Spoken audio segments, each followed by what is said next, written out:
So far we have not talked anything about stats, we have talked about population, sample. The stats comes when you are talking about inferring from the sample. So the key questions which we will talk about are stats are how should I collect the data itself, okay, so that bias everything is avoided, describe and summarize the data that I have collected, okay, this is still not inference, just describing what you have done.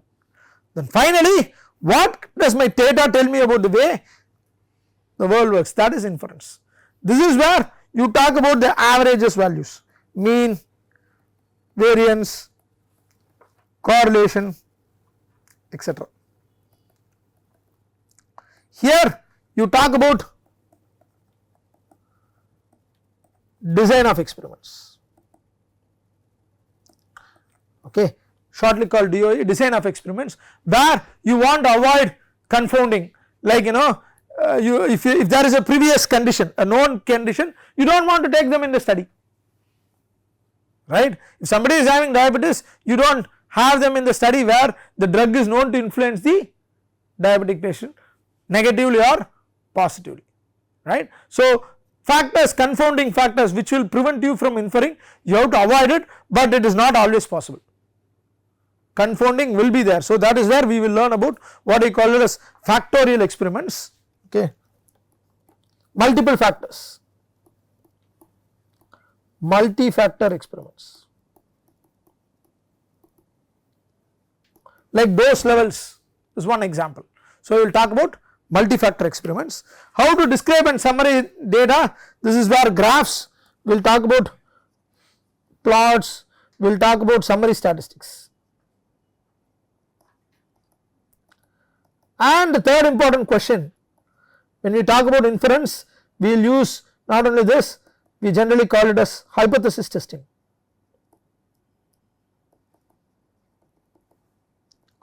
Analysis of variance, ANOVA, called analysis of variance, and then we will start worrying about ANOVA, multi-factor ANOVA and its variance. Then we will talk about modeling, regression, etc. Okay. So these are the three important questions we will start addressing in this course, okay.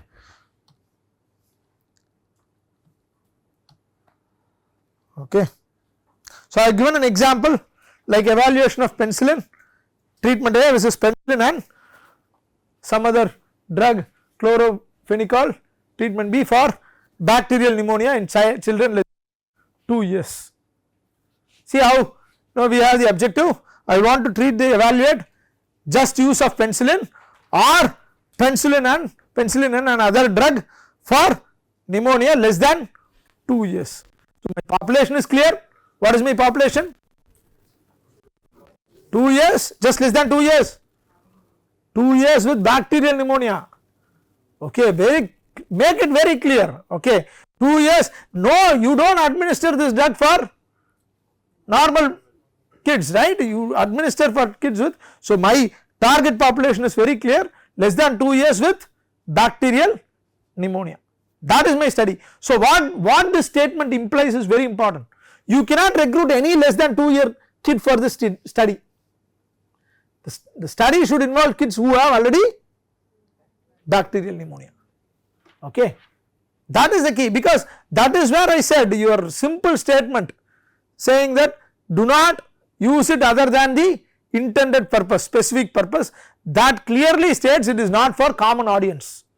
If you misuse it, you are misusing it, okay. So the clarity should be there, it is less than 2 years with pneumonia, bacterial pneumonia. Now what are the questions? What is the sample size needed to demonstrate the significance of one group against another? Now you are making 2 groups, okay. Now there is, do I do a placebo or no? You all know what is a placebo, right? Do I do a placebo? No, I am comparing group A versus group B, there is no placebo here, group A versus group B. How much better? How do I quantify which one is better, okay. What is normal variation in clinical measurement? So is it mild? So bacterial pneumonia itself will have grades, not have. So kid with the bacterial pneumonia starting stage mild. So bacterial infection, right, the level of infection is important, right, whether so if you look at, that's what I said, right, I do not know.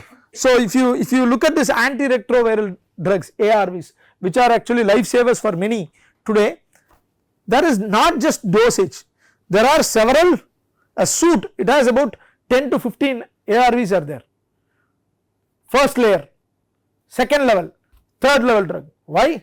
First level is for certain purposes, that is the first thing. If it is not coming under control, then you give second level.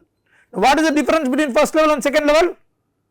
First level drugs may have lesser side effects, second level may have more side effects, and third level have even worse, right. So that is why it is very in at least not like, unlike what do you do in data science, throw a neural network for everything, which is the worst one can do, but nothing will happen here, whereas you cannot throw a 1000 mg medicine or a very high end antibiotic for every person. Result, what will happen? Drug resistant bacteria.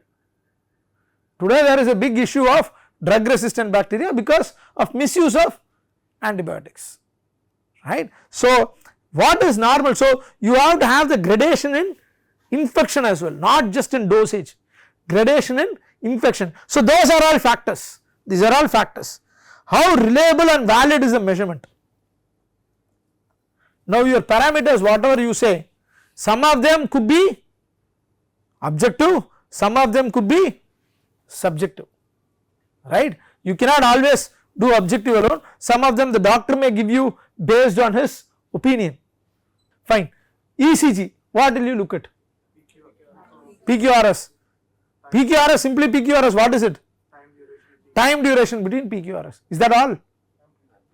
Amplitude.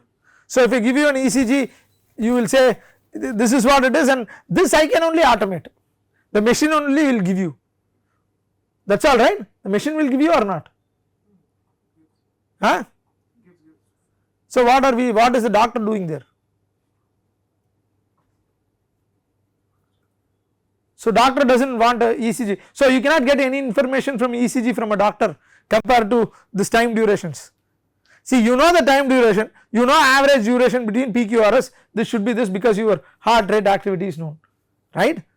So you give the PQRS wave signal to I am working with the surgeon Zimmer, head of the department, we work with Zimmer guy, you give him cardiac department to give the cardiac department, you think that is all they will be able to tell?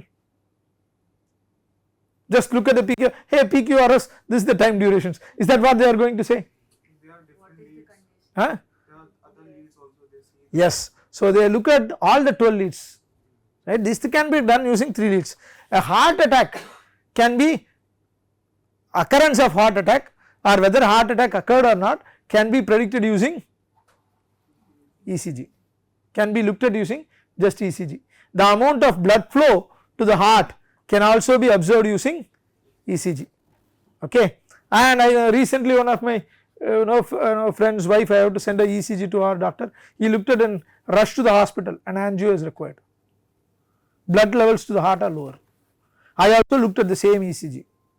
For me, I was looking at, as you said, PQRS peaks and time duration, I know that is not sufficient, thankfully I know that it is not sufficient, so I have to pass it on, right. So these are qualitative, not everything can be quantitative. So you have to worry about, especially in clinical domain, getting to infer the doctor's thought process, right, quantifying the doctor's thought process, right, that is very difficult.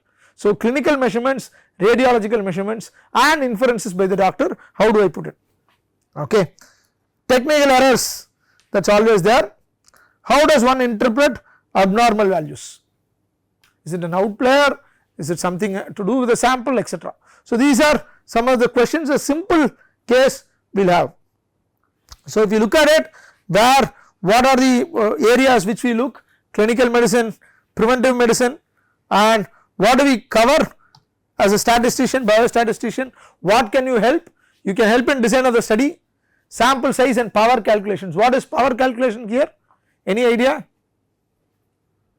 Power. So let us say if I go to, so you all know the in Indian penal, according to the judges, and if you would have looked at in movies, what is the statement a judge will make in a movie? One, you can let go of 100 guys who are, or n number of guys who are criminals or convicts, truly convicts, but you cannot punish a innocent fellow. What does it mean? It is actually a profound statement. What does it mean? So there are two kinds of errors you make in even a judge when he gives a statement. That is why I said null and alternate hypothesis. If you look at my statement, I have clearly written with evidence you disprove null hypothesis, or there is not enough evidence to disprove null hypothesis. You never say one is correct over the other. Very interesting, right? You never say null hypothesis is correct because I do not know what is truth. You never say alternate hypothesis is also correct. So statistics, that is where a game is, that is where lies can be made easily. You have to be very clear of statement what you make.